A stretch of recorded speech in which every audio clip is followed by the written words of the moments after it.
don't know if I can trust you, fella. You're You're kind Sweden. of suspicious. How's it going, everybody? What thing are we talking about today? Well, we're not talking about crazy mutant monsters on bicycles. I just found this bicycle thing today that I lost a month ago.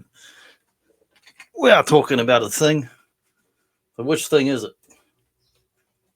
Are we talking about a thing, or are we talking about the thing?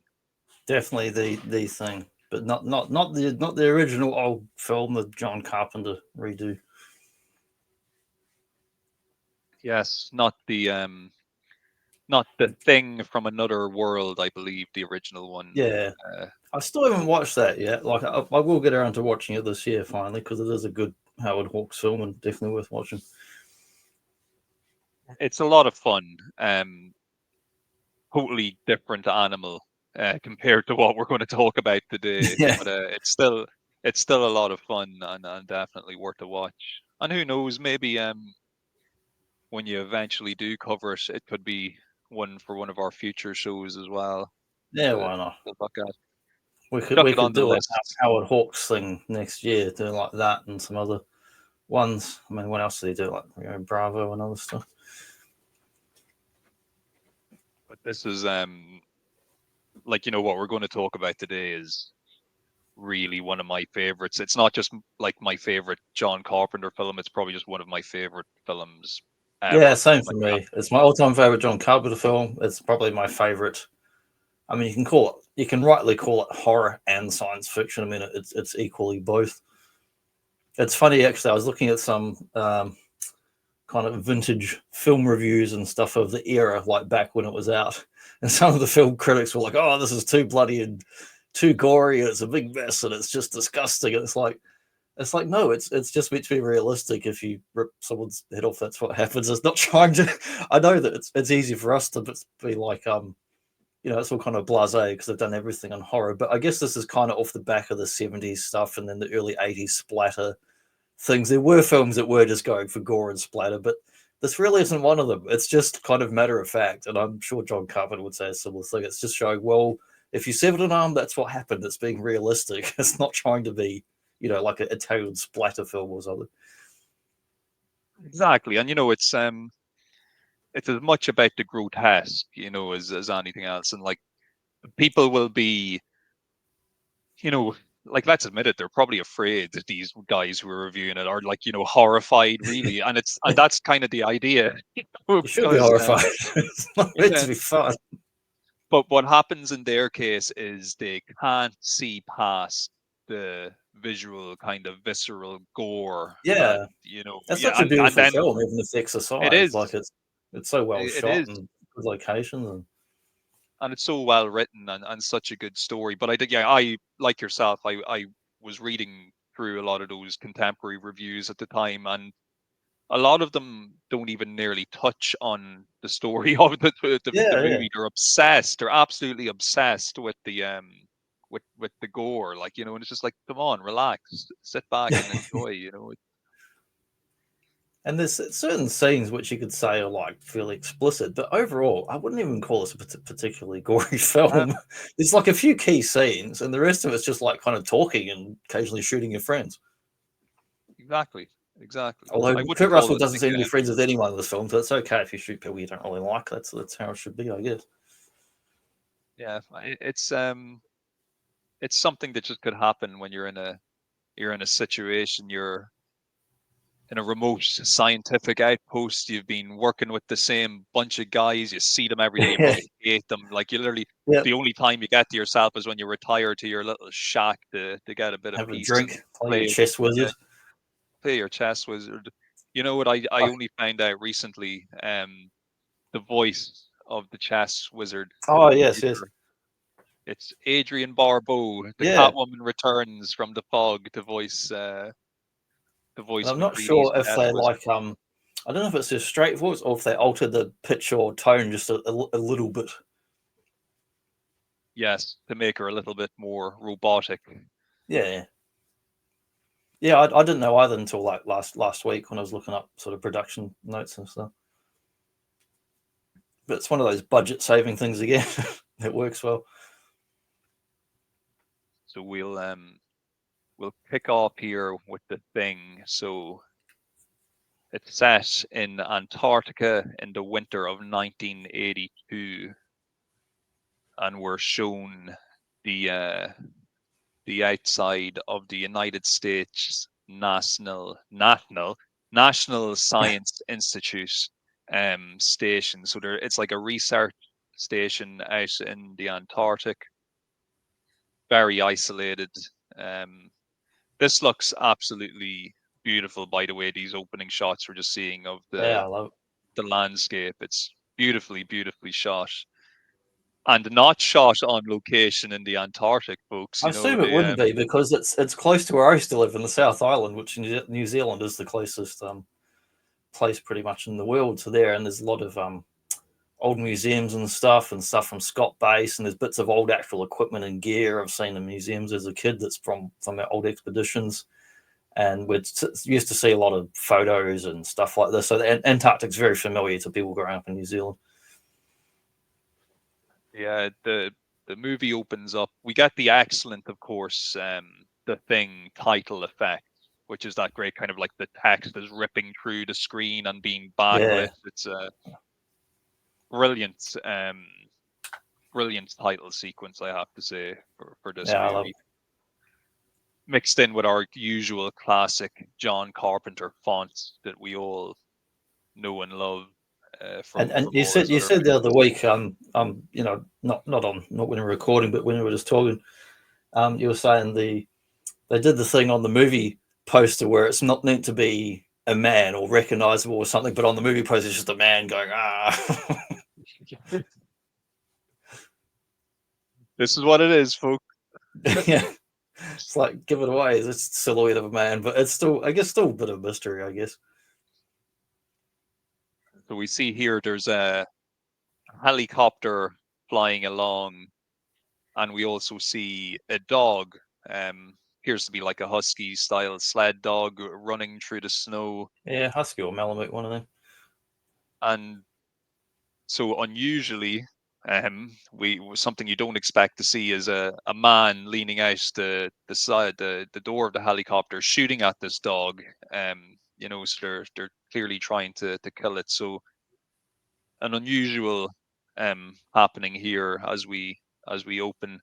But we cut to the Antarctic research base, and we see a few of the team who will be introduced to later. They're playing ping pong and hanging about, and we cut to a room where we see Kurt Russell, who plays our lead, McCready, and he's playing a game of chess on the old chess wizard computer. I guess it's just a sole purpose computer game with its own Yeah, little CRT screen and keyboard. And McCready, he thinks he's in control of the game. He makes his move only to be checkmated by the computer, and he's not very happy about that. So he opens up the little side panel on the computer and just pours in his whiskey and short circuits it while accusing the computer of being do a you cheating kit. recognize the brand? Is it a real brand, or do you think they made it up? I've not seen that one.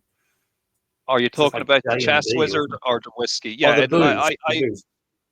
booze. Yeah, I'm not sure. I'm actually not sure if it's a made up um brand. Any booze connoisseurs watching this, or if anybody wants to check it out for us? They used to always Uh, show in older movies. You would see the brand of stuff, and it's only in more modern stuff now they always obscure it, or it's out of focus, or it's an off-brand thing unless they've got the sponsorship. But nowadays, these used to just show actual things in the movies. So. well, regardless of the brand, it's effective enough to short circuit the chess wizard and Yeah, bring an end to its existence. And yes, as I mentioned, the chess wizard is voiced by John Carpenter's then wife, Adrienne Barbeau. So that was a nice little factoid I picked up recently. yeah, So we still have the helicopter chasing the dog and shooting at it, and this is starting to cause a bit of noise and commotion. So the occupants of the research base begin to emerge outside and take a look at what's going on. And you know, Giles asks Palmer, I believe, what's going on, and he's like, "Oh, there's this helicopter flying around, and you know, they seem to be shooting at a dog, and they can see that there's markings on the side of the helicopter that suggest that it's Norwegian. So the dog that's been shot at runs up to the team and immediately runs up to one of the team members and starts like being very friendly with him. Considering the circumstances, he's not overly panicked. He's like licking him on the face and wagging his tail and just being a nice, friendly doggy, who just happens to be being chased down by a helicopter and being shot at. But he has his priorities straight. So the helicopter lands, and the guy with the rifle who's been shooting at the dog, he gets out, and another guy gets out as well, who goes to throw a grenade. But unfortunately, the grenade flies out of his hands and lands beside the helicopter, and he frantically dives into the snow to try and dig it out to throw it away before it blows. But unfortunately, it blows and blows him up, and also blows up the helicopter. So the other Norwegian with the rifle, he continues towards the camp, um, shooting and speaking in Norwegian. And because he's speaking in Norwegian and us English speakers can't understand what he's saying, we don't have a clue what's going on. Another thing, though, I did watch a video recently which translates what he's saying, from Norwegian, and has subtitles.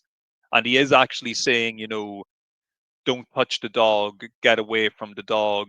It's not a real dog, it's an imitation. So that's pretty cool that if you could actually speak Norwegian, you would have an inkling as to what's going on right from Nice. the start.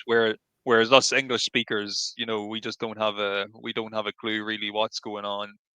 As far as we're concerned, it's just this crazy nut flying around shooting at a dog. But so yeah, the Norwegian, he gives out his spiel, and he opens fire again, and this time he hits one of the team members on the leg, wounding him. And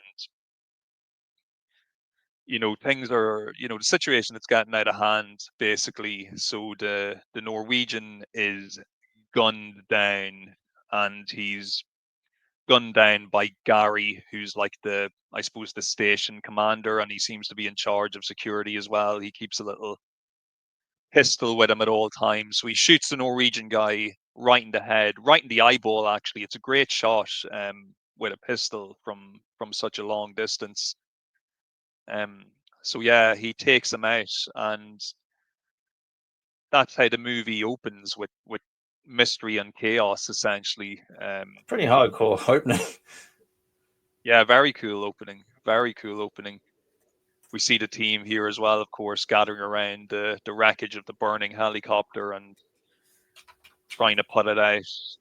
And while this is happening, the dog who's just escaped being executed is wandering around, and once again being very friendly. He goes up to one of the team members, Clark, and he's letting him pet him, and he's licking him on the hand. So by all accounts, a very friendly doggy, and we're glad at this moment that he was not killed by these supposedly crazy Norwegian people who were shooting at him for some reason. Yeah, what an opening. Just brilliant. Yeah, it's such a good opening to the film, and I love the minimalistic, typical John Carpenter score. I say typical, but it's like it's still distinctive, just like Halloween's distinctive. The thing's distinctive, but they're very similar, like little minimal beats, and it really draws you into the movie. Yeah, and this is a bit of a weird one as well for the score, because is Ennio Morricone's kind of involved in the music for this Oh, movie sorry. as Yes, well as yes, I got Doctor? confused. Yes, Ennio Morricone does do the score, but it's done in the style of a John Carpenter score, and he Yes, clearly gave him a exactly. direction of style of things to do. Because if you didn't Yeah, know, totally. you wouldn't even know that John Carpenter wasn't doing it. But yeah, I totally forget that. But it's in the opening credits. And there is tracks produced by Marconi for the film that are a lot more Marconi-ish than what's Yes, shown in the yes. film. But yeah, no, it is very Carpenter-esque in its style. So yeah, anybody would easily be forgiven for forgetting Like you definitely got that that it's like Ennio synth doing it. keyboard sound at the beginning that tells you that it's a John Carpenter film. But yes, it's very ominous and mood building throughout the movie. This dung dung dung dung. It's always just there. Yeah, it's great. Yeah, fantastic opening here, and just a very intriguing opening as well. Because, like, as the viewer, you just don't have a clue what's going on and why these Norwegian guys were shooting at this dog. I wouldn't That's a like to get whole lot of shot in the kneecap either. I'd imagine it's incredibly painful. definitely not. So we're starting to be gradually introduced to the various team members here. So we have Windows, who's the communications guy. He's trying to make contact, with the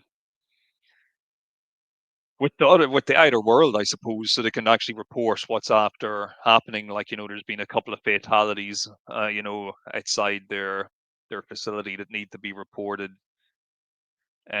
We see Blair here standing behind Windows. He's kind of monitoring the situation and trying to prompt them to try harder to make contact with somebody. But as Windows tells him, he hasn't been able to make contact with anybody in about 2 weeks because the weather's been so bad. It's actually hard to get a signal out and reach anybody. And we also see the doc here. He's dressing up Bennings. Bennings is the man who got shot in the leg, and he's getting his wound addressed to here. So we've met Blair, we've met Windows, we've met McCready, we've met Bennings, we've met the doc. There was Gary. He was the guy who shot the Norwegian. So I believe there's also the other team members are Giles, Knowles, Norris. I hope I'm not leaving anybody out here. And It's another Fuchs. film where like there's quite a few characters, and we know some are going to be dying at some point, but you forget how many there is at the beginning of the film because later in the film there's a lot less people, so it's easy Yes. in your memory until you rewatch it to go, oh, there was actually that many guys at the start. And it's a decent sized team. I'll actually just to give the folks at home an idea. I have a wee list here of what kind of people's roles are. So Yeah, nice.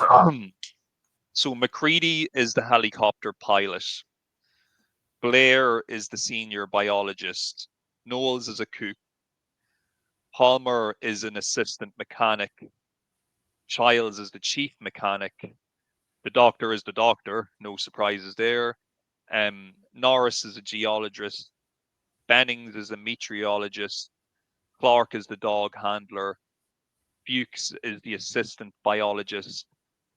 Gary is the station commander. And Windows is the radio operator. So everybody has a designated job. I had a cheat list there. Don't worry, I didn't just Nice. memorize that. I just remember like Wilfred Brimley is like angry man with an axe. So yeah, everybody has their designated function. So look, we've got a few scientists, but they're scientists in kind of different fields and different disciplines. So you got your As there biologist, your would be if it was geologist, a yeah, research thing. They have the specialities in it. and then outside of the group of scientists, we've got our station physician essentially, and then the various mechanics and pilots that we need to actually keep the place operational and functional. So all men as well, it's an old dudes crew here in this movie. Apart from Adrian Barbeau's chess master voice that we heard at the Yeah, beginning of the movie, we're not going to hear any other female voices throughout the rest of this one. maybe the dog. That'll be an exception, but I don't know. I'm just guessing. There's a few dogs. So we get some nice uh, interaction now between the team members speculating on what's happening, and Bannings is asking, like, what were they doing, why were they flying that low, why were they shooting at a dog and shooting at us. And they have the body of the Norwegian that they shot in the eye on the table, and the doctor's speculating that maybe it could have been cabin fever. They might have been just cooped up too long and went a bit crazy, and maybe that explains it. And they're not really sure though exactly what's happened, but they are able to find documentation on the dead Norwegian that suggests he came from an outpost that's only positioned about an hour away from where they are. So they make a decision, McCready and the doctor, to go and check out the Norwegian base to see if they can find out what's going on, and investigate what's happened. And McCready, he's not overly enthused about making this trip because the weather's kind of bad, and he's worried about getting caught in the snow and not being able to make it back to their own camp. But the doctor is very insistent that they have a responsibility to find out what's going on, just in case that these crazy Norwegians actually have gone, stir crazy, and whacked a bunch of guys in their own camp. So that would need to be reported on, obviously, as well. So McCready and the doc, they get in the helicopter and they head off towards the location of the Norwegian camp, or the Norwegian base. And we see, as all of this is going on, that the dog who had arrived earlier, he's just lying under the table and he's just watching and listening to everything. And he seems to be watching the helicopter lift off with great interest. He seems particularly interested in the helicopter taking off. So yeah, there's something about this dog. Um, who knows? Who knows what's going on there? He's too cute. Sitting under Yeah, the he is desk. big. He's a beautiful dog and a great Yeah, actor as far as animal actors go.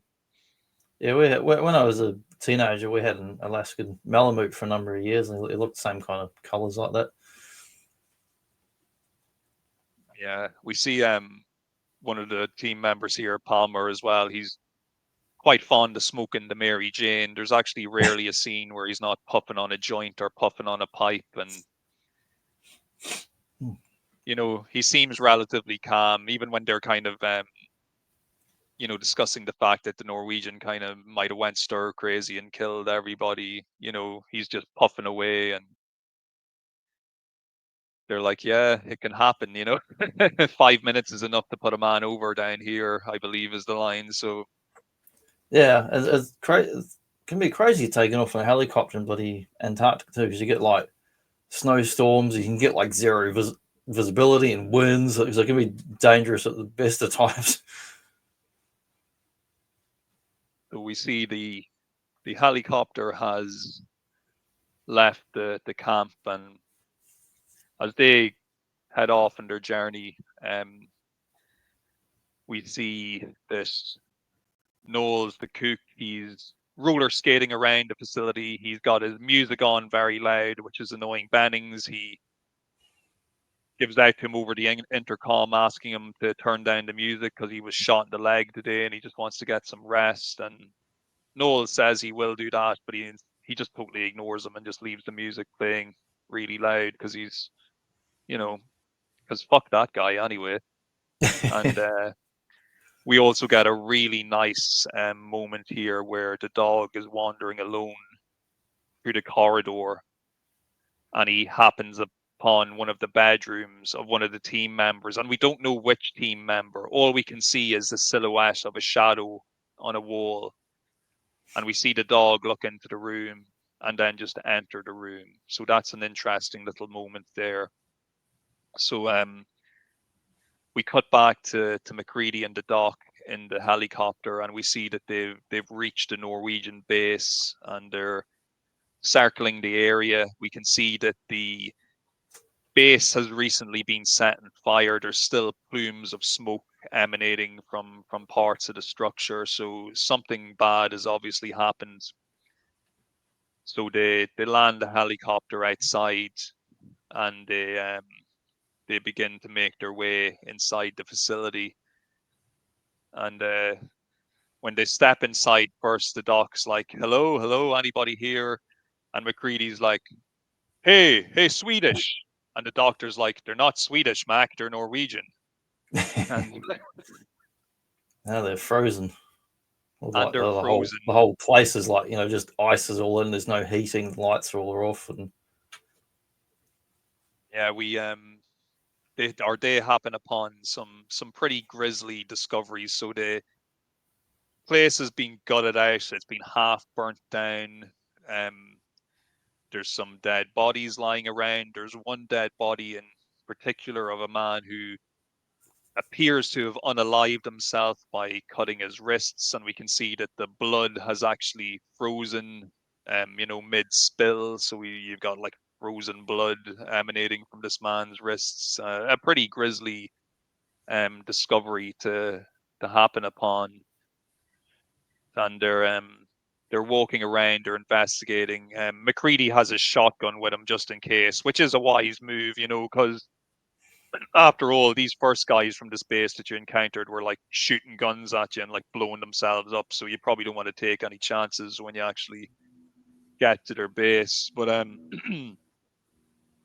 McCready finds a portable video unit and some tapes, which they decide to bring with them.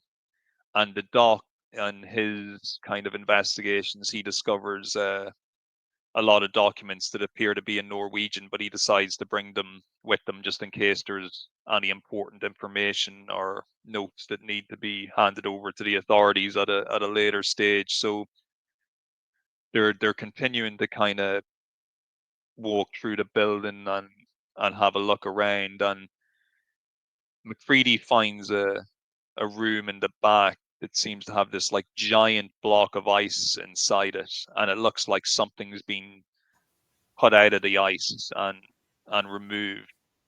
was that in the original So film? Like they had the big block. I don't actually remember anything like that. Yeah. I vaguely remember the creature being thawed out of something. I can't remember it. It's yeah, like there's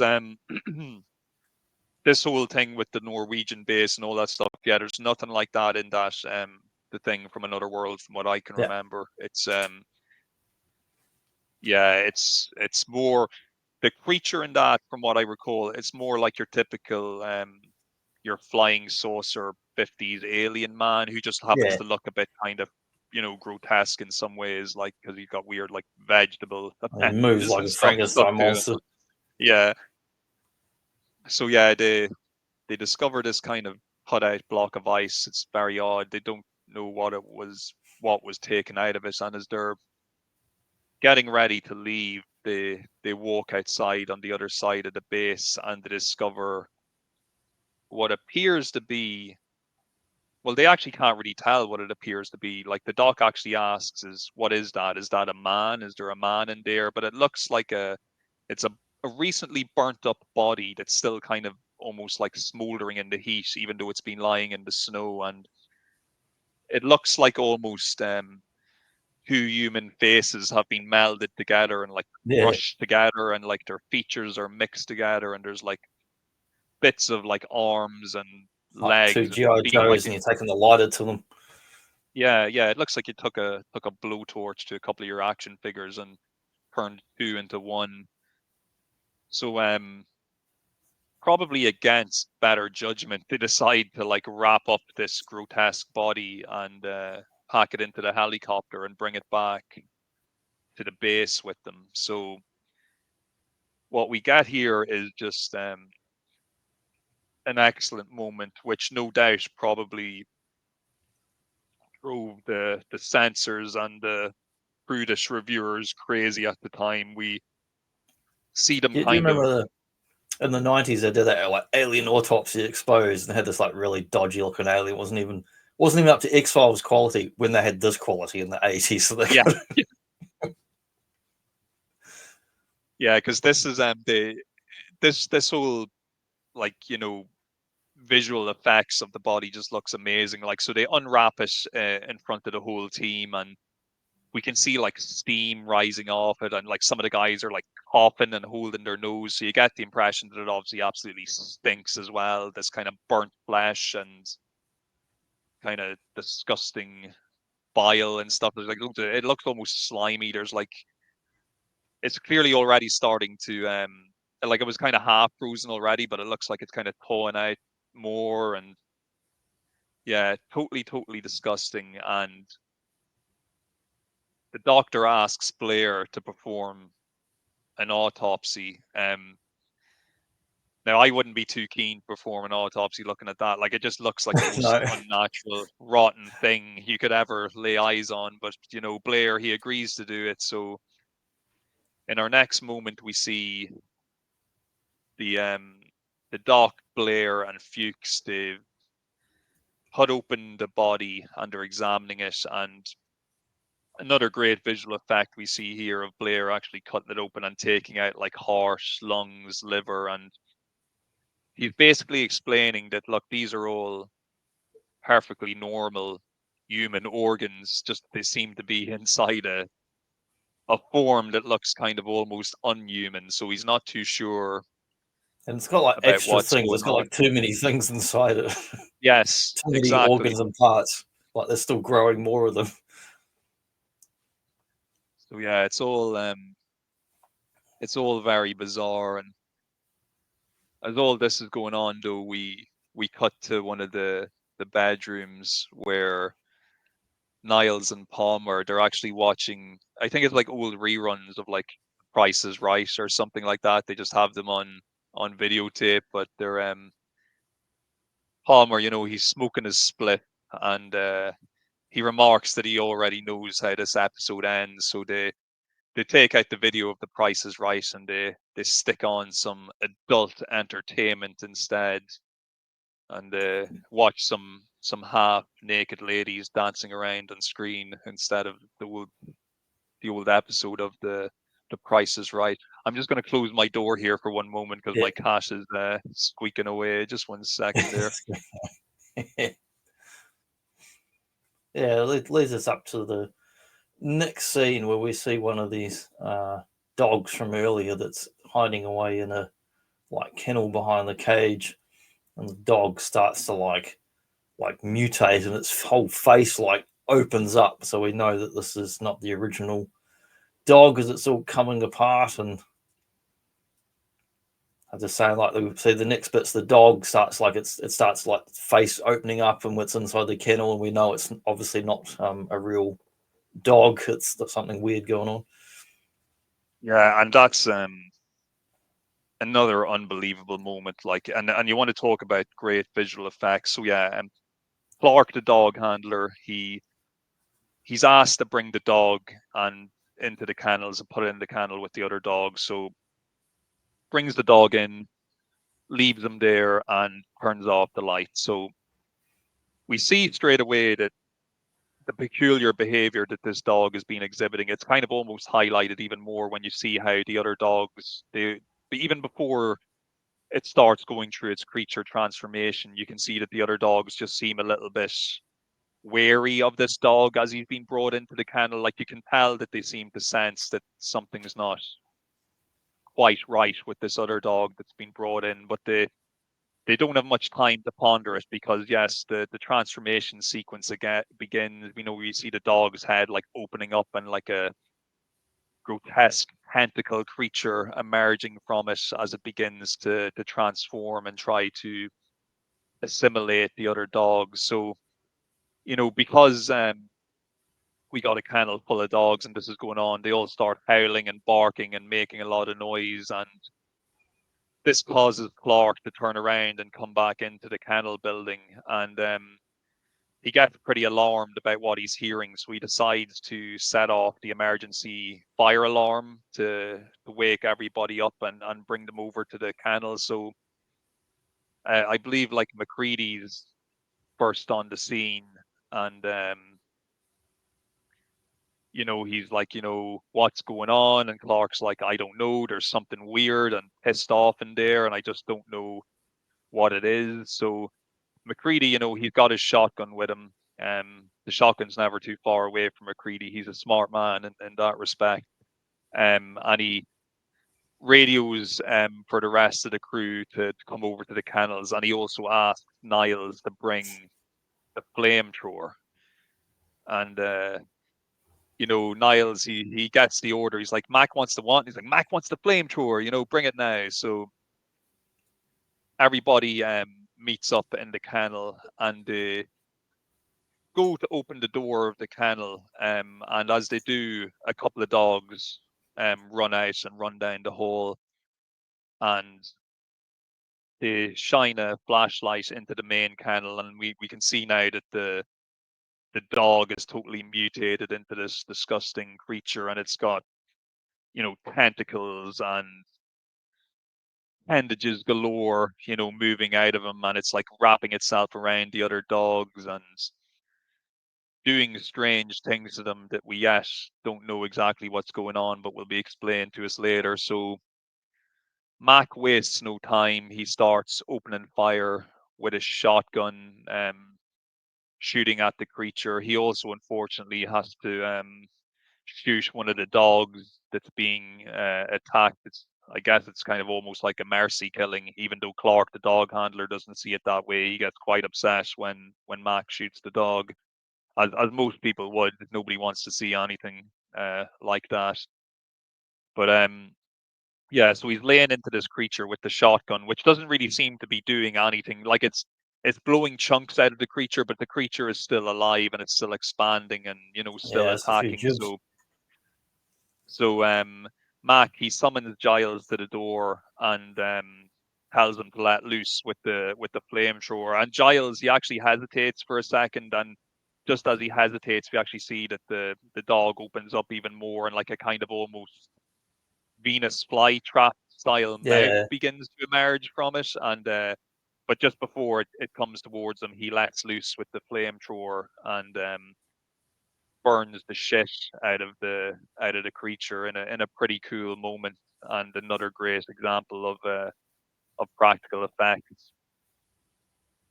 But yeah, insane. And the guys just rush in straight away then with the fire extinguisher to put it out, which I would not have been rushing to do. But then again, I suppose you don't want your yeah, facility to burn down. But I'd be very paranoid just in case it was still alive.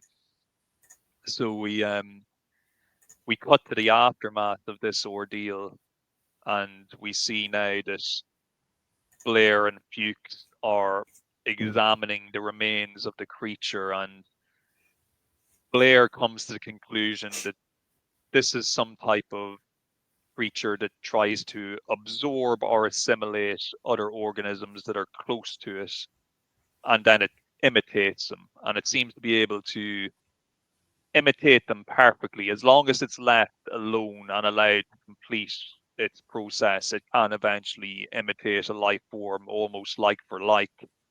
The like down reason to that the cellular level, pretty much. yeah, exactly, like a direct copy. And the only reason the creature they killed looks like such a freakish mutant is because they got to it as it was kind of midway through the process. That's the reason why they're able to kind of see it in this grotesque form. It's like they actually kind of Yeah, stopped it and before it had a it chance. it makes a lot of sense as far as the science of it. If the organism can basically mimic and copy DNA from multiple other organisms, that it can grow into anything from like cells in it. Yeah, and it's just scary as well because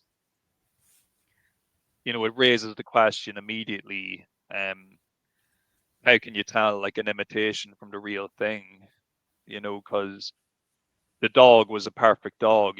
Prior to it exposing itself for what it was, there was no way you would have been able to tell that there was anything wrong with it or that it wasn't a real dog. So there is that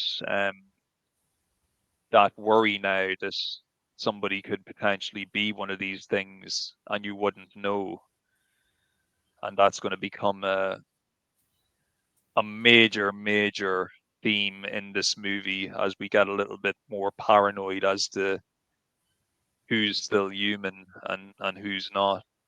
Yeah.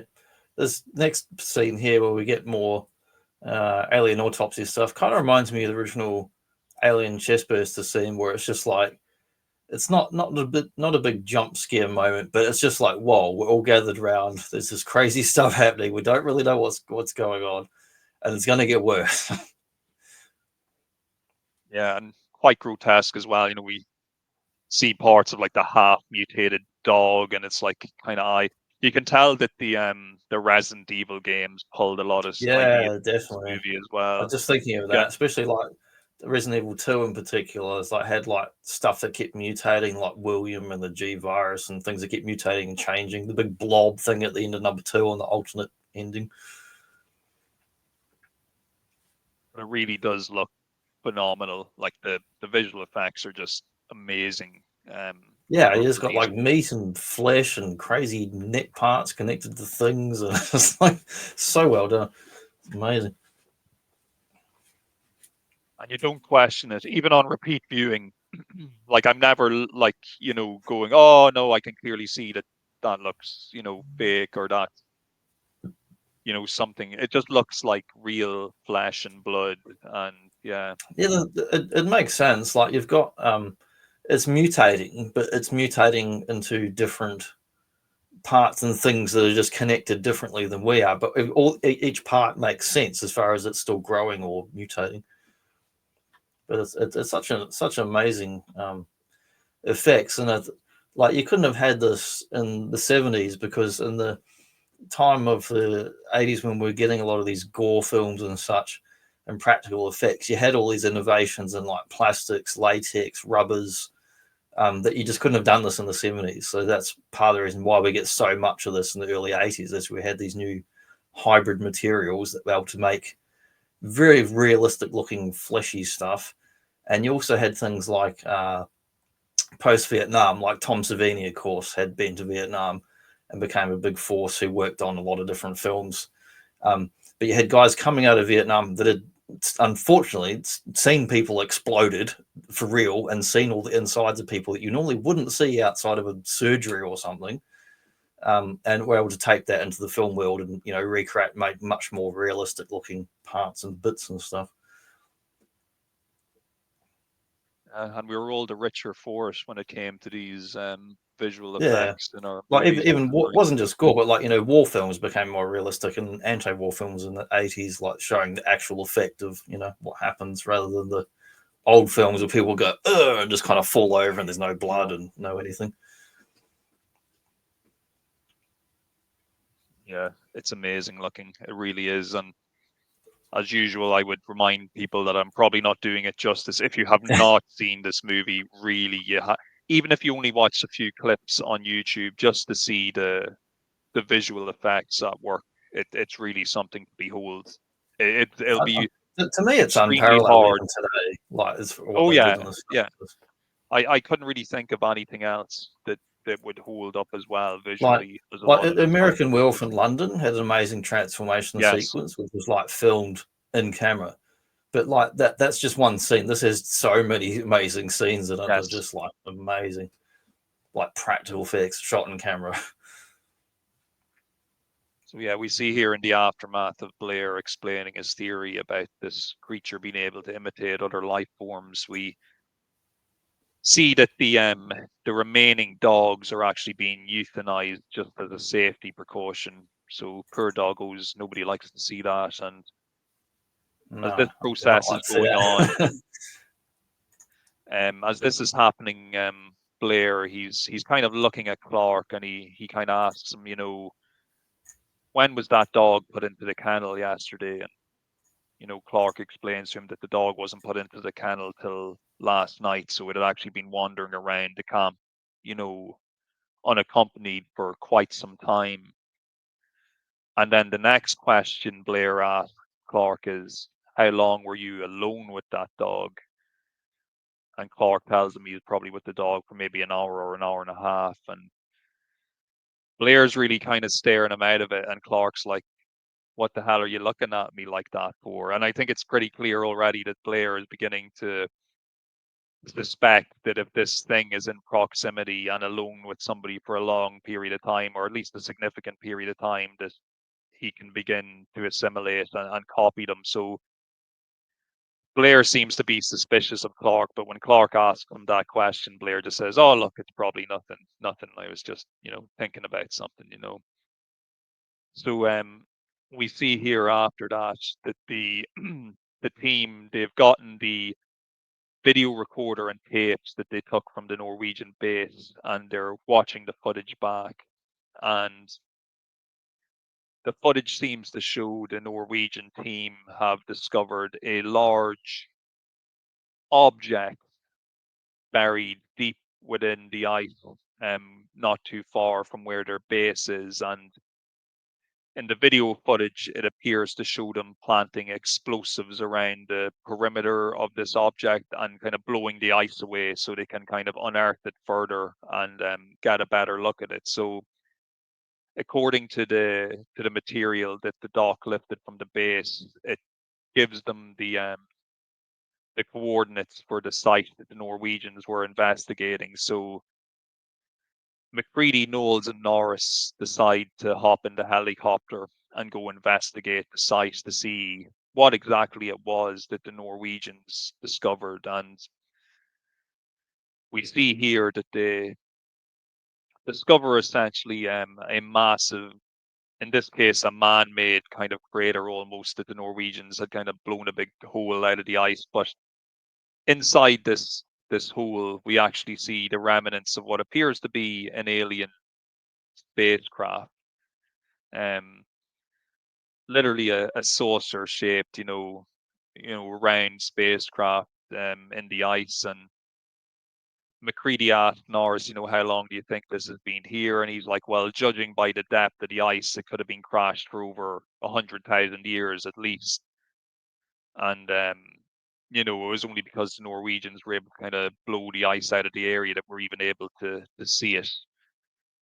So as they continue investigating, they realize that a little bit further away from the crashed ship is another hole in the ice, and that hole is cut in the exact rectangular shape of the block of ice that McCready discovered in the Norwegian camp earlier on. So as this is explained to us a little bit later, when McCready gives his theory of what he thinks happened, he reckons that 100,000 years ago, this ship crash lands in the ice, and the creature emerges from it, walks a little bit away from it before eventually freezing in the ice itself. So when the Norwegians come along and unearth the ship, they also discover the creature frozen not far away from it, and they cut it out of the ice in that perfect block that McCready found in their base. And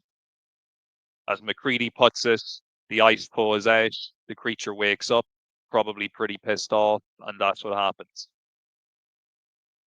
Oh, brilliant. Excellent.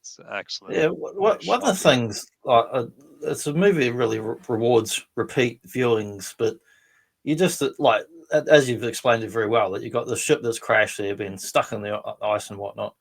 And so you think, oh, okay, the ship's likely not from Earth. So that's obvious based on, science fiction flying saucer films in the 50s and that. But there's something you don't really think about, or you might, but until you watch it again, is like it's a creature that adapts and mimics pretty much any organic life as far as we know. Like we don't see it mimic, metals or anything.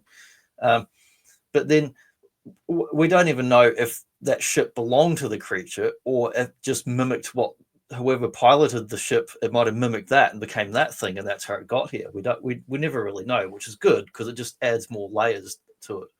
It seems like the ultimate, well, like Alien, seems like the ultimate survival creature mechanism thing, like a bacteria or a cockroach. It's just like the ultimate thing that just seems to survive no matter what. Yes, and especially now as we see when the team members return to their own base, and when McCready's explaining his theory, we also see that they have chunks of the metal from the spacecraft that the team are looking at, and McCready's explaining his theory, and Giles is like, this is total bullshit. It's voodoo bullshit. I don't believe any of this. And Palmer, the stoner's like, oh no, it happens all the time. The spaceships do fall out of the out of the skies like flies. It's chariots of the gods. And he's just puffing away in his joints. He's like, oh, it's the government knows all about it. He's just like totally fucking like.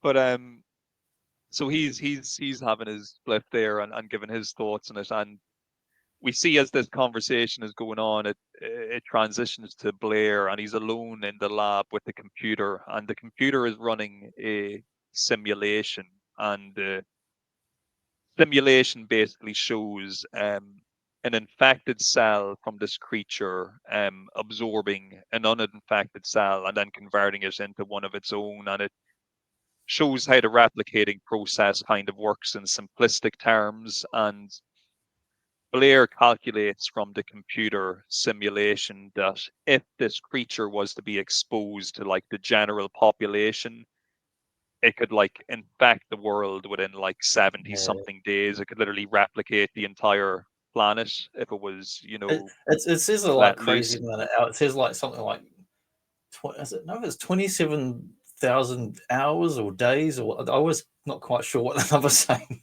Yeah. I can't remember the exact figure, but it seemed pretty swift amount of time it would take. Oh yeah, there it is. Uh, There it is. 27,000 hours from first contact, which is actually something like over a year. So it's like you've got some time. It's like, yeah, you got some time. Not that much but you're time, still maybe. And screwed. a couple of things here. First of all, I always thought it was cool that in the PlayStation 2, the Thing video game, that the loading screen they used was actually this computer screen readout, Oh, nice. which I always thought was a nice touch. Another thing that just kind of popped into my head there would be a really horrific, great idea maybe for a sequel to this film could have been, the Thing infecting the world, and maybe a movie about the last few survivors who haven't Yeah, been infected against this yeah, that'd be world of cool. things. Like a kind of Dawn of the Dead version where it's out there, and now we're like dealing with it, like living with Yeah. the new world. It's on you, So, like out in the whole world, and like there's video games and everything. We just have to deal with it. yeah. There's a video game I wouldn't be too keen to play. Don't you dare turn it off. If you're stupid enough to turn it on, don't dare turn it off. Yeah, it's funny we didn't get And something until PlayStation 2 era because but then you couldn't have done much before that really with like as a film game. You couldn't have done much with it on the older machines and that. Maybe some kind of arcade shoot 'em would have been about it. there's while this kind of discussion is going on about the nature of the creature, it's also decided that the bodies are to be wrapped up and put in a storage room, essentially. So we've got the body of the dead Norwegian, we got the freaky ass body that we found outside the Norwegian camp, and we also have now this burnt up half dog, half thing that also needs to be wrapped up and put away. So they begin this process, and McCready is summoned to the storage room because he's advised, he's going to need to take his own belongings out so they can make room for these bodies. So he's pretty pissed off with the whole situation. He just wants to stay in his shack and get drunk. And we do get a very good idea from Windows here that's totally ignored. He's kind of looking at the dead bodies as they're being stored away, and he turns to Bennings and he says, we really ought to burn these things. And Yeah, Bennings is like, you think and, stop infection? and Bennings is like, oh no, you don't want to burn the find of the century. Like, this is going to win Yeah, somebody the Nobel some other Prize, scientist. and it's kind of, And yes, it is the find of the century, but I think I'd definitely be leaning towards Windows' idea of, burning them. But anyway, Windows, he puts the blanket back over the body and he leaves the room, and Bennings is left alone in the room sorting out some stuff. And we see that as Bennings has his back turned to the body on the table, that the blanket begins to move. So there's obviously still life left in this body, and we also see that a trickle of kind of slimy blood begins to descend onto the floor. So whatever this thing is, it's still moving around, so it's still alive, and now Bennings has been left alone in the room with it. So we cut to McCready. He's on his way back to his shack when he's interrupted by Fuchs, and Fuchs wants to have a word with him. He's worried about Blair. McCready's like, "What's the problem? What's the big deal?" He's like, "No, look, please come sit in the snowmobile with me. I just want to have a chat with you." So him and Fuchs, they get into the snowcast, and Fuchs is like, "Look, Blair, he's locked himself in his quarters. He's not answering the door. He won't come out. He won't speak to me." And Mac's like, "Okay, like, right, whatever." He's obviously going through a bad time, and Fuchs is like, "No, but I picked up some of his notes from the lab, and I've been reading through them." And he starts reading the notes out to Mac, and basically, from reading Blair's notes, he's able to determine that the bodies, there's still cellular activity in the bodies, and they're not actually dead yet. And just as Give me a problem. he says this to McCready, we hear a big hullabaloo. And so what's happened is Windows has returned to the storage room where they're storing these bodies. He's going to get Bennings, but when he gets in, he realizes that Bennings isn't where he last saw him, and instead there's this like trail of blood leading over to the corner of the room, and we actually see Bennings in the corner with tentacles going down his throat, and he's all wrapped up, and so he's obviously in the process of being assimilated by the thing. So Windows, he runs out of the room in a panic, drops his set of keys as well, which make him into play later on. But he runs out of the room in a panic, runs over to where Mac and Fuchs were having their discussion about Blair, tells them that the creature's got Bennings. They run back to the storage room, but Bennings is gone. However, they can see a figure running out into the darkness, so they all follow him, and they surround him.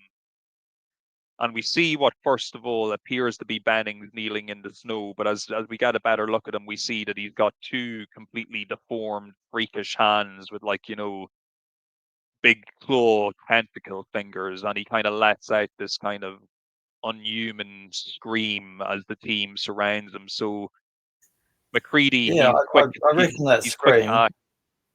I reckon that Yeah. scream is. I'm pretty confident that they pinched that from the 1970s remake of Invasion of the Body Snatchers. One that's got Leonard Nimoy. It's that same kind of sound where they Does stand and they point, they go like that, yes, yeah. and even they're It kind does of sound pointing like in it. So that. I think it's a bit of a nod to that visual in this scene. And McCready, though, he's very quick to act. He kicks over a barrel of kerosene, so that it surrounds this mutated Bennings, and he throws a flare into it, so it just catches fire straight away and burns him up. And in the aftermath of this, Gary is talking to McCready. He's like, "What's going on? Like, what happened to Bennings? Bennings is my friend." And McCready's like, "Well, that wasn't Bennings. We just set fire to, that was a creature imitating him." But Gary, he seems to be struggling with this idea of people not being who they're supposed to be. Or possibly So McCready's a psychopath. It's like it's the yes, other thing. so they make the wise decision to actually burn the rest of the bodies that they have in storage. So we see here they dig a pit, they drop the bodies in, burned them up with the flamethrower, and then they've covered them in ice. And then we see the team is all standing around, and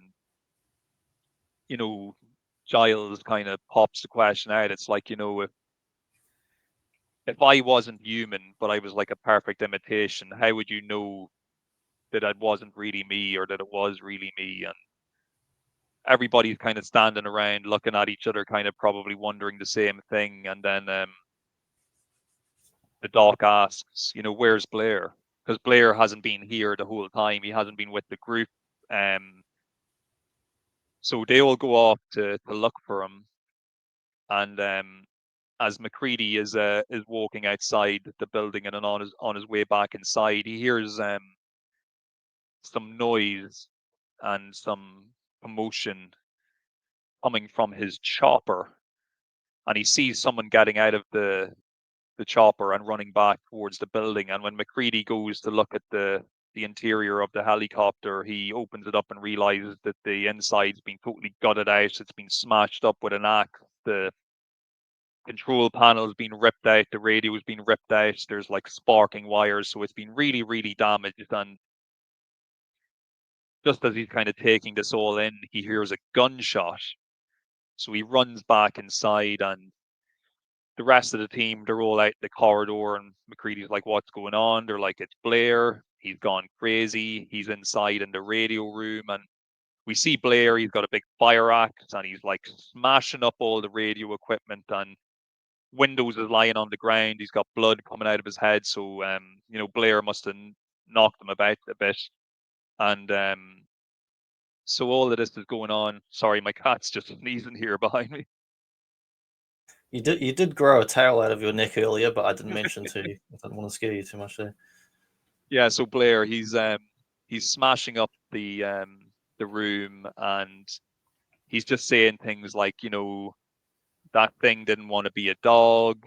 No dog's going to make it across this continent. That thing wants to be us. And Giles, he walks into the room and he's like, come on, Blair, calm down. Next thing, Blair pulls out a pistol and starts shooting at him. And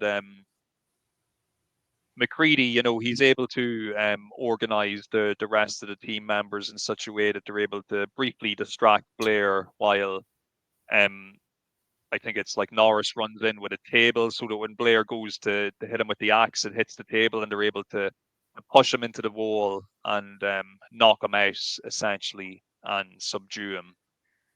So poor Blair, he's kind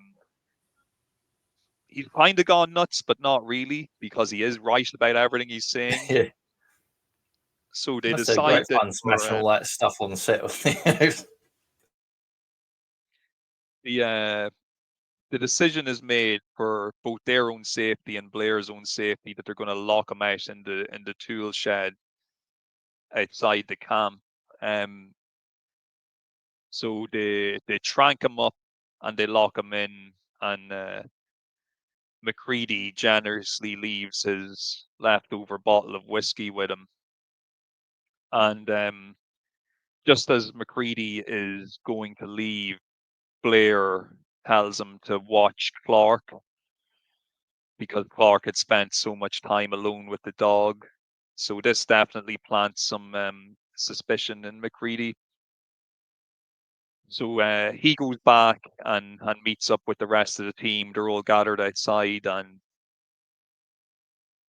they begin to speculate about what they're going to do. And Gary suggests, look, that they'll just have to wait till a rescue team arrives, and McCready shoots down that idea straight away. He's like, look, at the moment, there's a couple of people here who may not be who they claim to be. Now, at the moment, that's only a few of us, but by the springtime, that could be all of us. So you can't really take that chance. And then he asked the doc, is there any type of test that you could come up with to potentially identify if someone's been infected or not? And the doc's like, yeah, I could essentially do a blood serum test where I could take samples of everybody's blood who's here currently and then compare it with samples of blood that we already have here in the lab.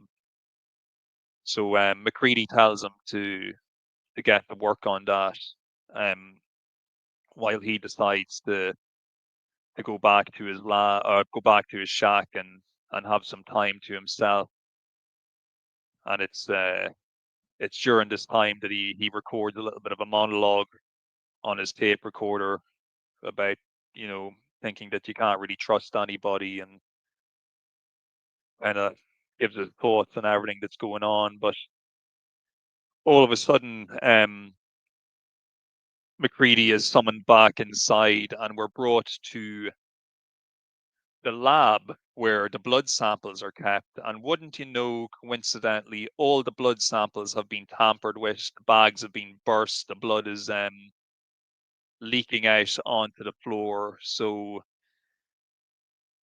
obviously someone has sabotaged the blood test that they were about to carry out on everybody. And McCready asked the doctor if he thinks the blood test would have worked, and the doctor's like, yeah, I'm sure it would have worked. And then the next question asked is, well, who has access to this blood? And the doctor's like, well, I have a key, and the only other person who has a key is Gary, And then all of a sudden, people start accusing Gary of breaking in to mess with the blood sample, and everybody starts accusing everybody, and we see that the relationships really beginning to break down here among the team. But as all this kind of shouting is going on, Windows begins to like slowly back out of the room, and then he just starts running down the corridor. So the rest of them all give chase to him, and they catch up with him just as he's kind of breaking into a gun cabinet and loading up one of the shotguns. And Gary, he pulls his gun on him, and he tells him to drop the shotgun or he'll shoot him in the head. And there's a very, very tense moment where essentially they have to convince Gary to put down his own gun and hand it over to McCready, because we're at heightened paranoia now. Nobody's sure who's who, and tensions and emotions are running very high here. Yeah, and I love that when we have that kind of scene where Kurt Russell is alone, and it's like trust is a tough thing to come by. There's real echoes of like the Cold War and that era, and kind of paranoia and communism. Yeah, it's a great little monologue he has to himself, and nobody trusts anybody. But yeah, so everything's really kind of breaking down in the camp, and the blood test has gone awry. They also decide to burn the blood samples now, because obviously the creature has been tampering with them, so they'll never be able to use them again. So they decide to burn them. And once again, we get a moment with all the team kind of standing around the fire and looking at each other and wondering, who is who, and like, who's still human, who's not human. We see there's a lot of distrust in everybody's facial expression as they're watching each other and kind of considering what the situation is. Yeah, I love the tension. It just keeps like ratcheting up. You don't know what the heck's going to happen, and we figure out, well, we can do a test, but the test got sabotaged, and then we're going to go to Plan B. So we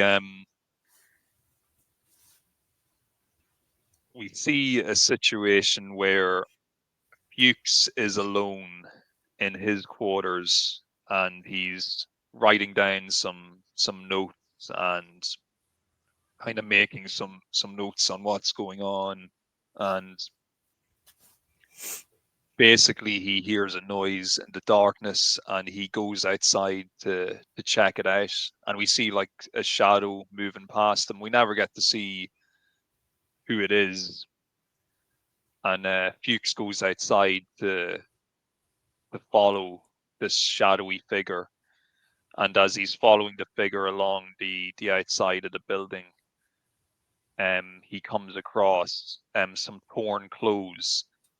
And when he picks up the piece of torn clothing, he realizes that it's a scrap of McCready's like jumpsuit, and it actually has his name tag on it. So that's a little bit of interesting discovery there. And but we never see what like happens, coming off that, because when it cuts No. back in to the interior of the building, it's McCready and he's standing with everybody else and he's asking, "Where's Fuchs? Has anybody seen Fuchs?" The lights went out in his lab earlier and nobody has seen him since. And nobody seems to know where Fuchs is, but when they go looking for him, they find a body, and the body's already been burnt up. And they find that there's a pair of glasses beside the body, and it's Fuchs glasses. So they actually determined that Fuchs had either stumbled across one of the creatures and tried to burn it and ended up burning himself, or he thought that he himself might have been infected, so he actually burned himself just to, to sacrifice himself and Yeah. not be a risk to the rest of the team. So, but it's one of those like I've watched this film a lot of times, but it's one of those things where I did always kind of wonder what did happen to Fuchs, because you see him, he goes outside, he's got the flare in his hand. It's the last you kind of see of him when he discovers the piece of torn clothing. And then the next thing you know, they're looking at a burnt up body. Do you think he did like unalive himself, or do you think someone got to him? I never quite know. It's one of those mysteries that it's like I can't figure it out. But I like sometimes just not knowing and just kind of it plays at your mind with it, which is the best thing for this kind of film, because it's like you're with the guys in the film and they're all getting paranoid and we don't know what really happened. So we're going to turn against each other. So we see McCready. He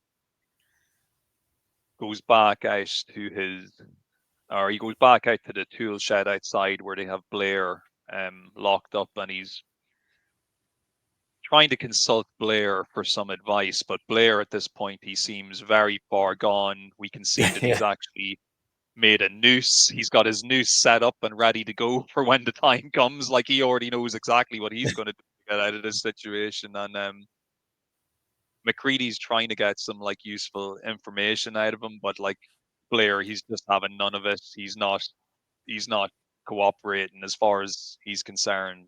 It's over. But he does try to still like kind of charm McCready, but he's like, "Look, I'm actually feeling okay now. Do you want to yeah. let me back inside?" And McCready's just like closest. He's like, Yeah. I'm feeling better. It's like, Yeah.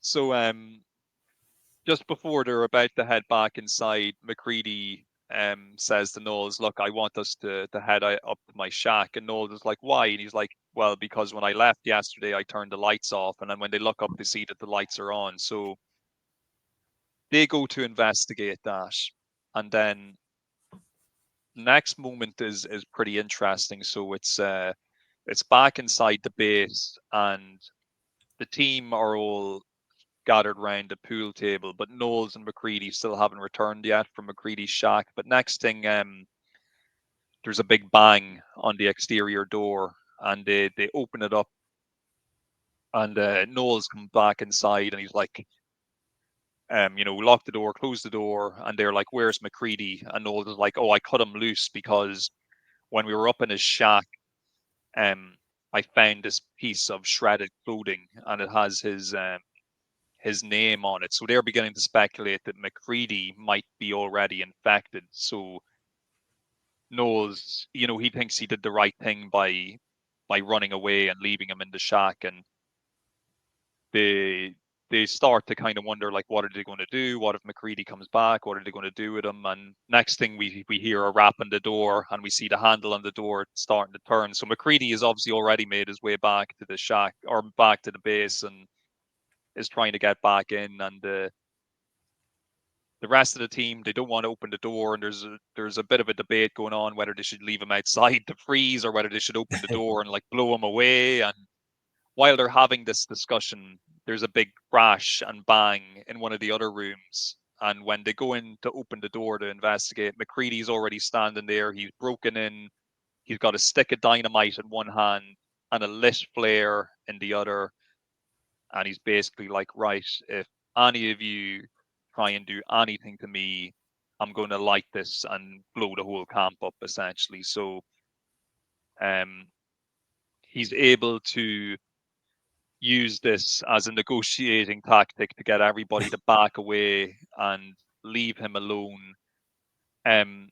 One of the guys, Norris, I believe, does try to come up behind him and jump him, but McCready, he's too quick off the draw, so he knocks him away and knocks him down. And a strange thing though happens when Norris is knocked down. He kind of like grabs his chest, almost like he's having like some type of heart attack, and he begins to pass out.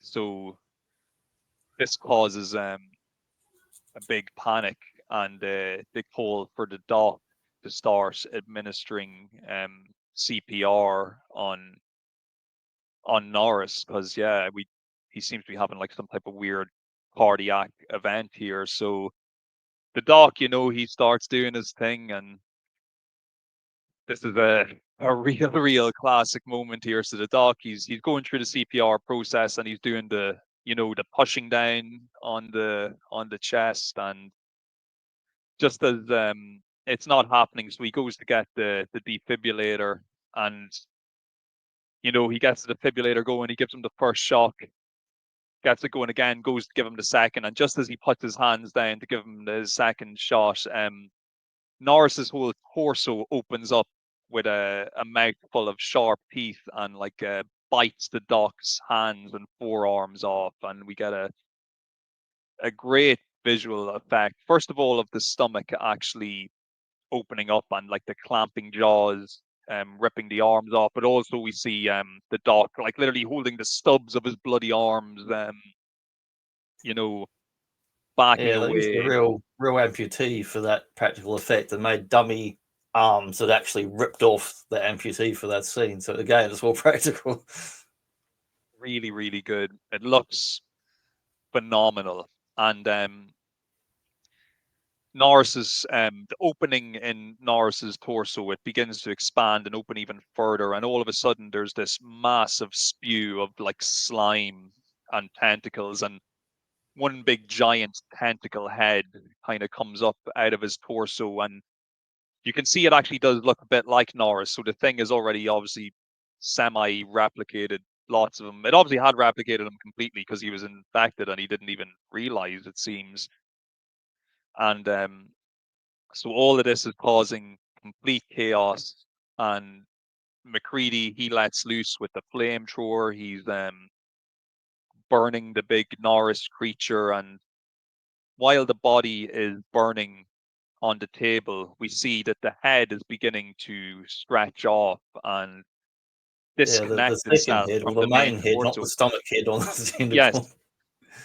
and this is like, once again, this is probably my personal favorite visual effect sequence in the whole movie, is the disconnection of the head from the main body, and also the emergence of the spider-like limbs growing out of the head. I think that is an excellent special effect, and even the sound effects they use of the limbs forming and coming out of the head, it's really just amazing, amazing. And so while all the team's attention is turned to the main torso that they've been burning, we see this little upside down Norris spider head beginning to scurry out of the room in the background. But just as it's about to make its way out the door, the crew turn around just in time to see it, and we get the great line from Palmer, "You gotta be fucking kidding," as they lay eyes on the spider head, and then McCready Yeah, it's just such a good fucking line. lets loose. He just lets loose with that flamethrower and burns the ever living shit out of that spider head. So yeah, amazing, amazing scene. Probably my favorite moment in the whole movie is everything that happens from the from the moment the doctor gets his arms and hands bitten off right up until the moment McCready kills the spider head. That's probably my favorite portion of the whole movie we've just covered right there. Purely from just an amazing visual effects standpoint and just the kind of horrific scenes you're kind of seeing of just all these like that whole spider head mutation thing is just something else. Like it really is unbelievable to witness. So in the aftermath of all this, McCready, he's still very paranoid. He's still very on edge, and we see Clark, who's been like acting suspicious the whole time. When McCready's kind of back is turned to him, he uh he actually attempts to draw a knife on him and take him down, but McCready is too quick for poor Clark, and he actually turns around and just blows him, shoots him straight in the forehead with a pistol. So that's poor Clark, the dog handler, dead now. So for those keeping score, we've lost Bennings, we've lost Buke, we've lost the doc, and now Clark just been shot in the head as well. So Now McCready's got his improvised like blood testing of these bits of wire. Ah, there's a yes, close up there of the crazy tentacle heads thing. another, like, once again, I know I mentioned earlier, but when you see a picture like this, it's so obvious where Resident Evil took a lot of its ideas from Yeah, for some of their creature designs, especially in the newer Resident Evil games, where it's just the similarities are uncanny sometimes. Handsome Kirsch there, looking tired. That's an impressive beard. But yeah, we're about to see. So yeah, so McCready, I love the scene where he ties up the other guys. it's a fantastic scene. It's a fantastic scene. So McCready, he speculates that when he witnessed how when they killed Norris, how the creature was able to detach itself and move around, he comes to the conclusion that every piece of the thing is actually its own individual cognitive creature. So even a tiny part of this creature is its own kind of functioning, organism. So McCready's theory that is if you take even a little bit of blood or tissue from this thing and expose it to heat, that it will probably react, even if it's just the blood. So yeah, he comes up with this excellent idea of for a test where he gets everybody to give a sample of their blood in a very tough way, because he literally has Knowles go around and slice open the tops of their Yeah, the thumb. scalpel, and he slices it Yeah, with a way bigger than you scalpel. need to get some blood. Yeah, yeah. Me and my wife always cringe when we're watching this, but it always just looks so painful watching that Yeah, you watching only that need like a scalpel tiny going into the. incision to get actual blood sample.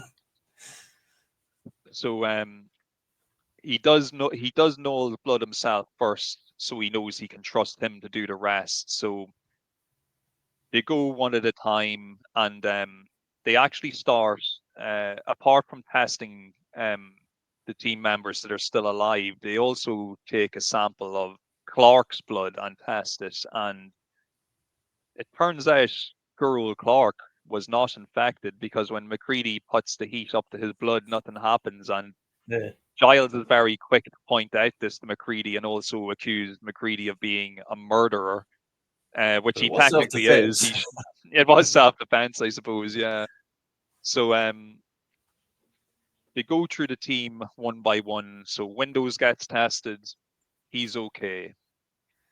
Giles gets tested, he's okay. I should also note as well that while this testing is going on, anybody who's still waiting to be tested is actually tied down to the couch in the rec room. So while you're waiting to be tested, you can't leave the room, you can't go anywhere, you can't do anything. You're tied down in the position that you're in. So like I said, yeah, Knowles, he gets tested, he's clear.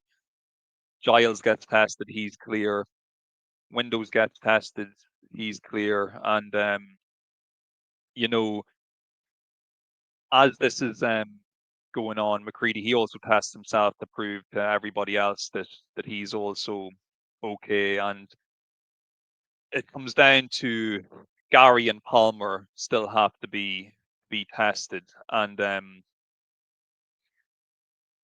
Gary, he starts giving McCready a bit of lip, saying that he thinks the test is a stupid idea and it's not going to prove anything. And McCready, he's kind of a bit lippy to back to Gary. He's like, yeah, well, I figured you'd say that, Gary. You were the only person with the keys, and you were probably the only person who could have gotten to that blood. And McCready, he seems pretty convinced that Gary's going to fail the test, but he said he's going to leave his sample for last.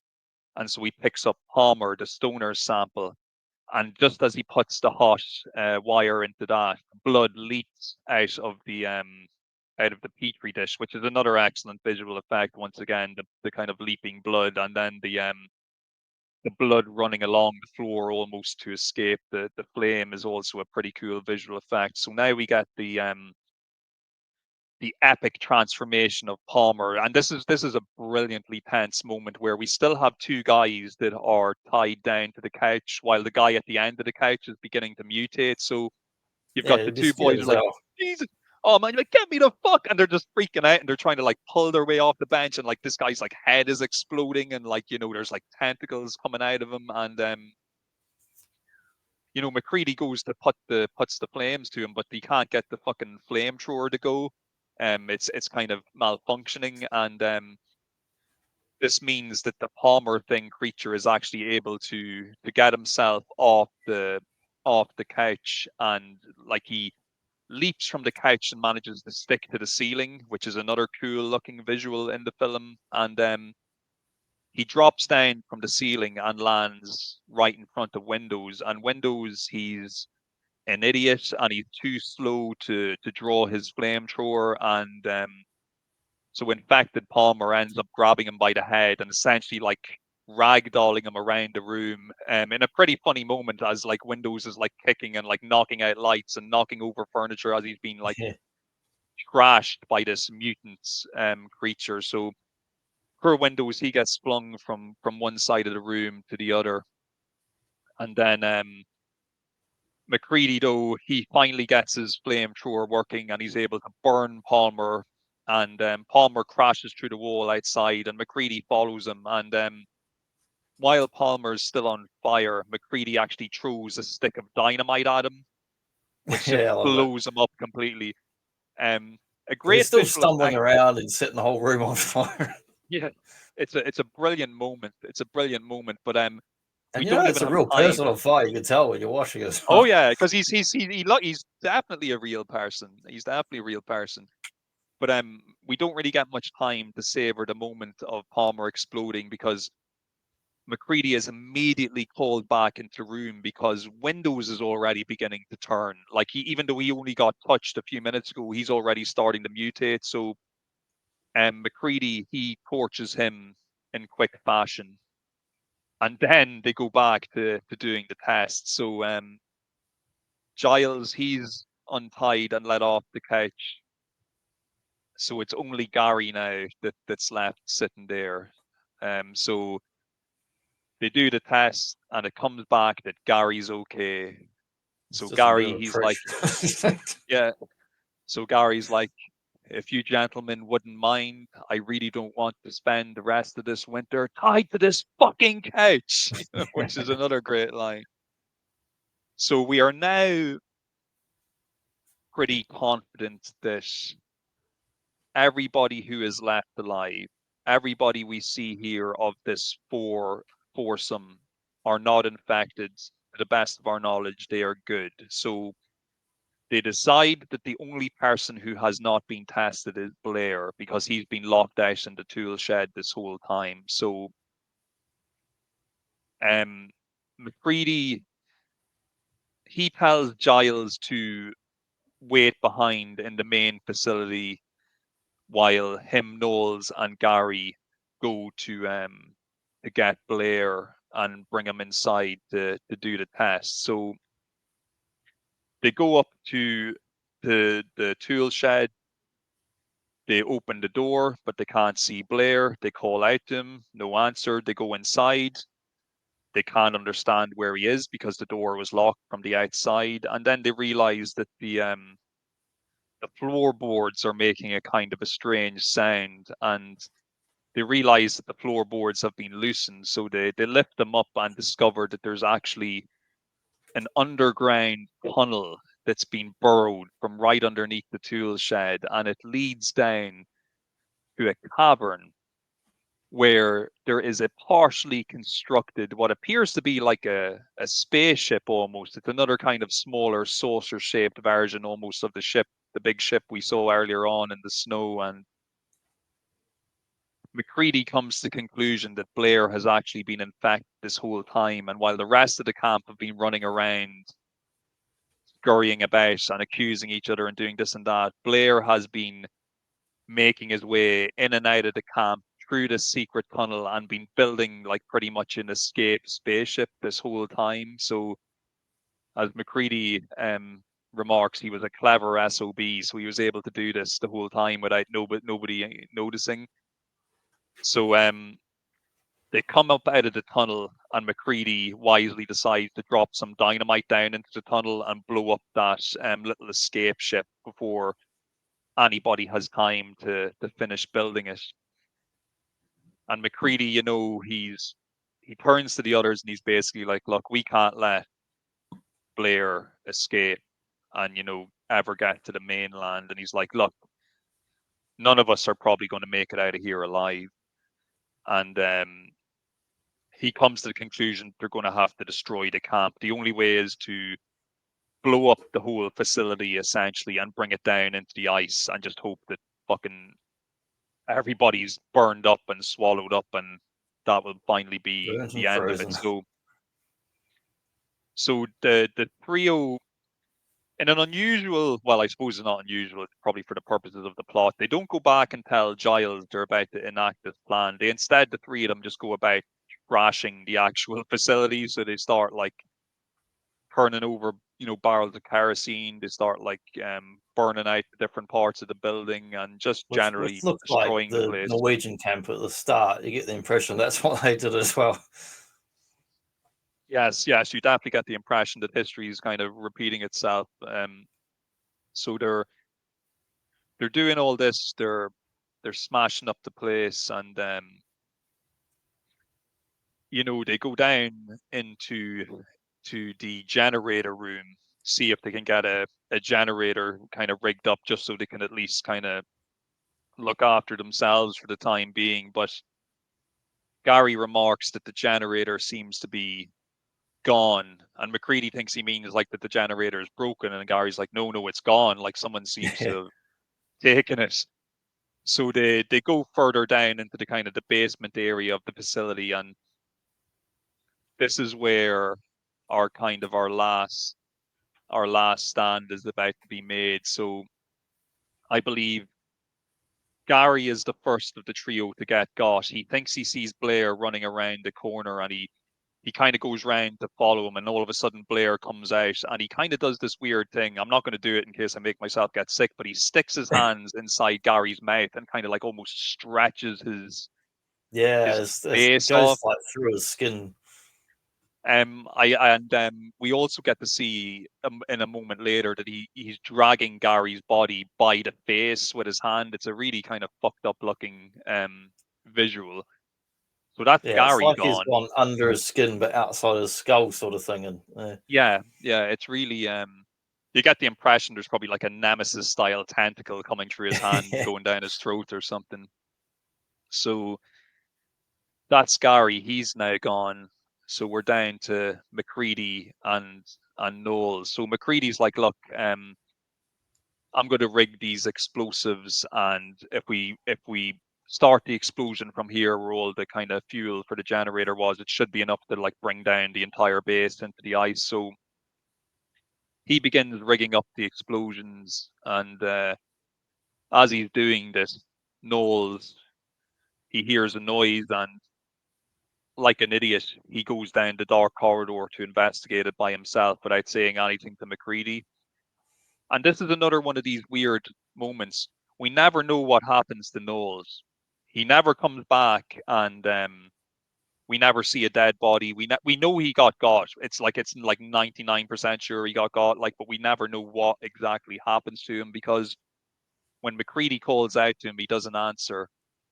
And then when MacReady goes further down the corridor to investigate, that's when he has the big run-in with the floorboards begin to move, and all of a sudden there's almost like this tsunami coming through the ground, and finally the thing emerges in its fully kind of crazy looking mutated form that seems to have bits of people, bits of dogs, even looks like there's like a bit of a dinosaur mixed in there, which could indicate that possibly it was alive, maybe for the dinosaurs, possibly maybe it assimilated a T-Rex at some point or something, or maybe it assimilated a dinosaur-like alien on another world prior to arriving on Earth. And you got the crazy tentacles coming out of it.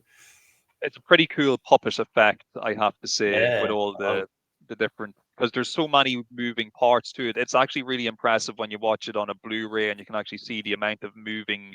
Like there's a dog head that's moving separate to a human head that's moving separate to like an animal lizard head. There's like a lot going on there. But we got a great moment where MacReady he dodges the creature initially, and he does this cool little forward roll, and he picks up his lit piece of dynamite. And he's like, "Yeah, fuck you too," and he just chucks the dynamite at the creature, and it blows up, causes a massive explosion, which brings down the whole camp, blows at the Kingdom Come. Like a chain explosion, because it goes through the fuel and then above ground to the other fuels or chemicals, whatever's around. They blow up the facility. Yeah, marvelous looking explosion. Really big budget looking deal, even though it was done on a shoestring budget. And well, fuel was cheaper back then, so they did bigger explosions. But so we see now in the aftermath, MacReady. That's fun to me. MacReady, he's wandering around outside, and the fire is still burning, and he sets himself up. He seems to have his bottle of whiskey back with him, and he's sitting watching the place burn. And all of a sudden, he turns around, and there's Giles standing there. Yeah, Keith David. And MacReady's like, "Where were you, child?" And Giles is like, "Oh, I thought I saw Blair earlier running from the camp, so I went outside to follow him, but then I ended up getting lost in the snow." And maybe he's telling the truth. We don't really know, I guess. But Giles is like, "Look, the temperature is pretty high at the moment because literally the whole place is on fire, but this fire is going to burn out in a few hours, and what's going to happen to us? How are we going to make it?" And MacReady's like, "We're not going to make it." And Giles is like, "Well, what are we going to do now?" And MacReady's like, "Well, how about we just wait here and see what happens?" So the movie ends with MacReady passing over the bottle to Giles, and Giles taking a drink, and the two of them literally just sitting, staring at each other. And of course, we, the audience, are left wondering, is Giles infected? What is actually going to happen here? Are they both going to die? Is one of them going to make it out? Are they both infected?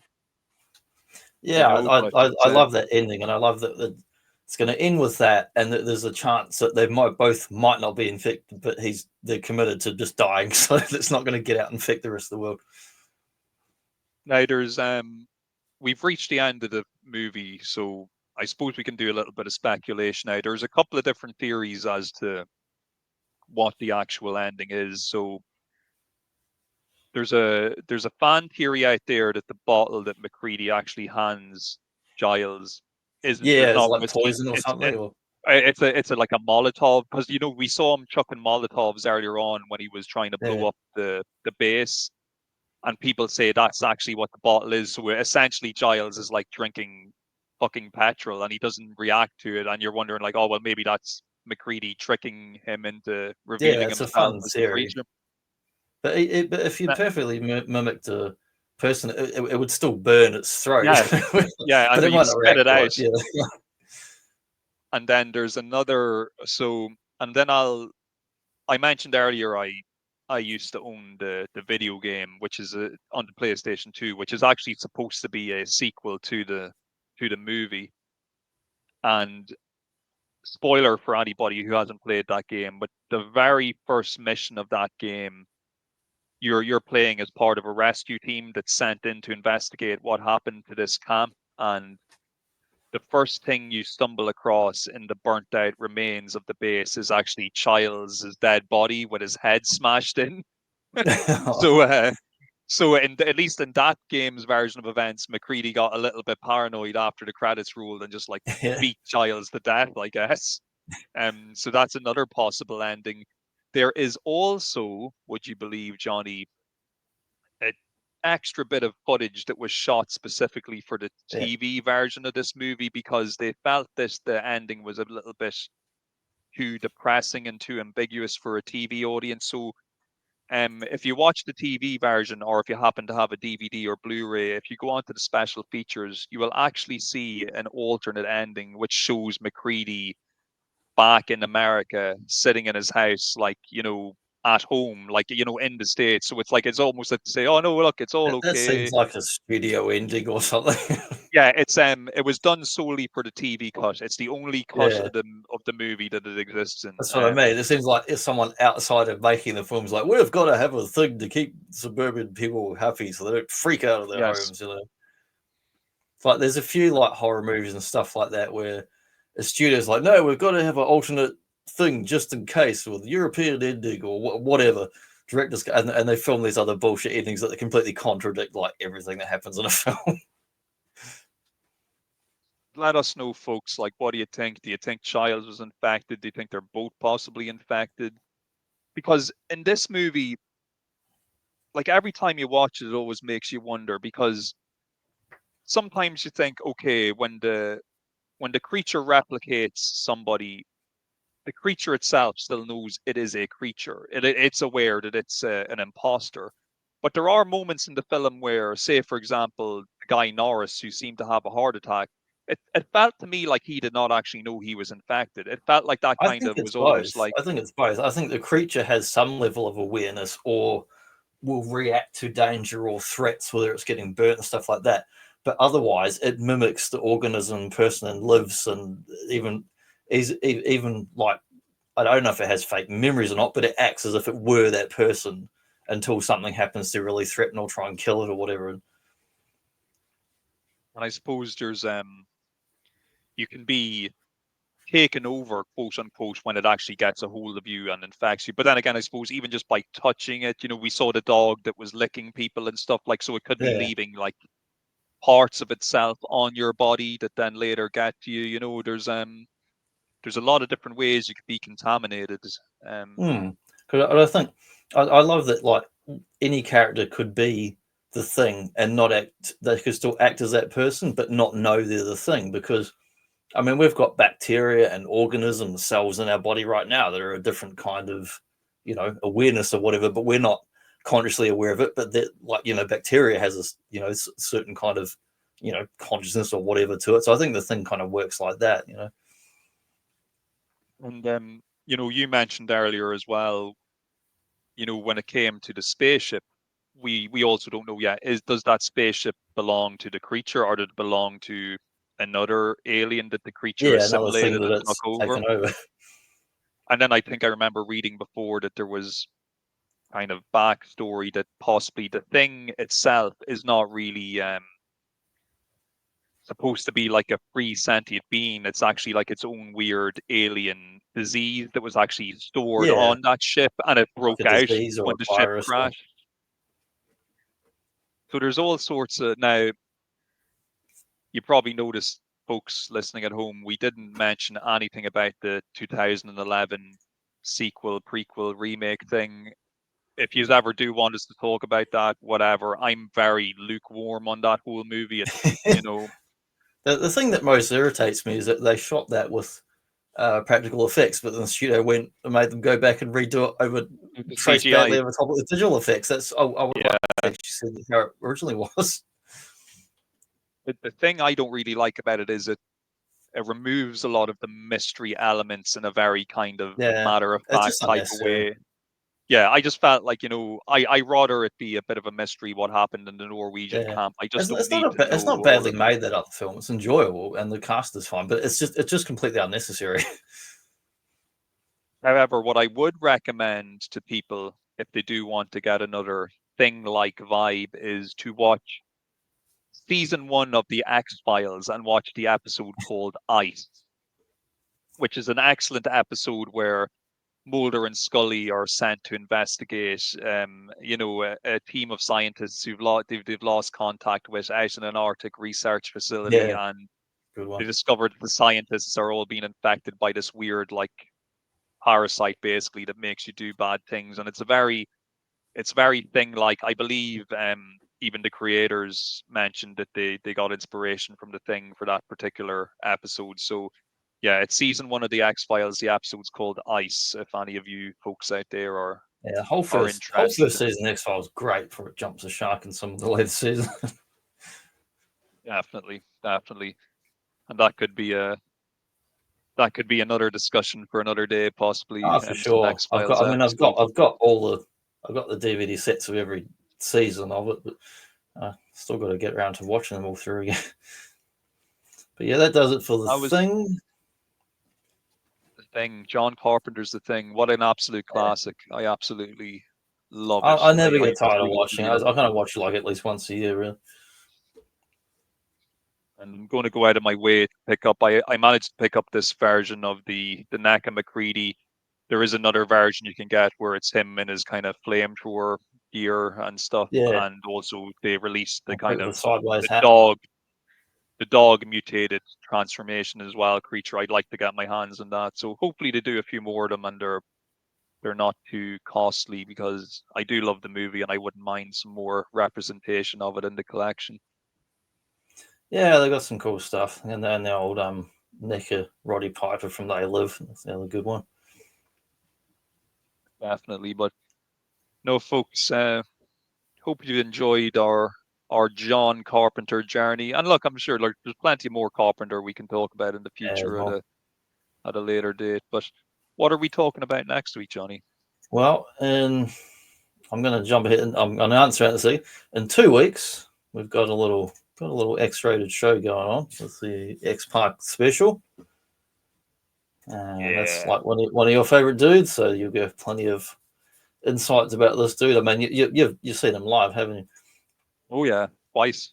Yeah, Met him twice as there well. you go. Yes. Gonna So be that's in fun. 2 weeks. But as far as next week, we're kicking off some more wrestling specials.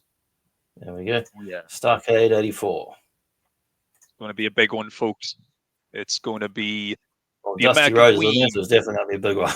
Big fella. Oh yeah, the Nature Boy versus the American Dream.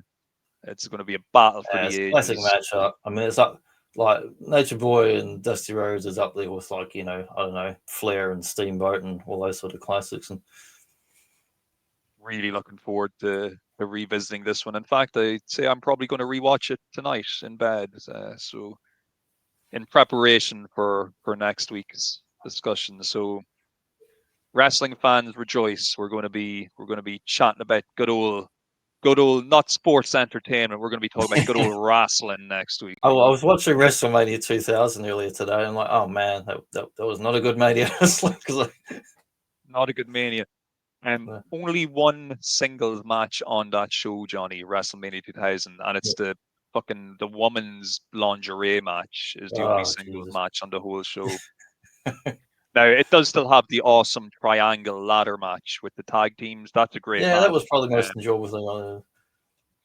but yeah, overall, terrible show. Terrible, Yeah, terrible I show. picked up just the other week. I got a DVD set. It's WrestleMania's it's like Anthology Part 4, which is like 2000 through 2005 or something like that. It was like $20. I'm having that. And someday, folks, will reach the 2000s, but next week it's good old 1984 when times were simpler, and some of you might have been happier, and some of us might not have even been born, but still, Yeah, good the men times. were sweaty and wrestly and bloody. when the son of a plumber could potentially become the world champion. Yep. Gonna take it, baby. Gonna take it. Ooh. Okay, we'll catch you next week, folks. See you later, guys.